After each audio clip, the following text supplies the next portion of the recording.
ZIR Congo Info, votre source d'information au Beaucoup, ce que nous pouvons retenir pour l'activité d'aujourd'hui, c'était que vous aviez tous su qu'il y avait un cadre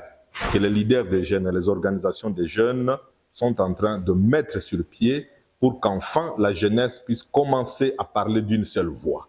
Et voilà pourquoi aujourd'hui on est dans le renforcement des capacités de membres de la composante jeune pour qu'enfin nous puissions être à la hauteur des ambitions que nous nous sommes fixées. Pour ceux qui nous connaissent, moi personnellement, depuis que notre pays a été agressé, j'avais opté pour porter ces tenues en guise d'encouragement et de soutien à nos FARDC. Mais au-delà de ça, c'était un message envers notre génération pour leur dire que la guerre n'est pas à 2000 km d'ici, la guerre n'est pas à l'est de la République, plutôt la République démocratique du Congo est agressée. Et de cette façon, nous tous, nous devrions avoir l'attitude de résistance. Donc en portant cette tenue, c'est un message que nous disons non seulement à notre population, mais à qui que ce soit, que la République démocratique du Congo est en guerre et que la solution, c'est la nouvelle génération et que désormais, nous avons opté à des comportements de résistance dans tout ce que nous faisons. Voilà pourquoi nous sommes heureux aujourd'hui que les autres leaders puissent adhérer à cette vision et que la composante jeune puisse décider de pouvoir avoir comme symbole la résistance,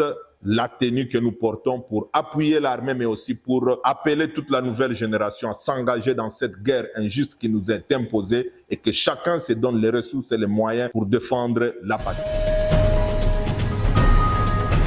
ZIR Congo Info, votre source d'information au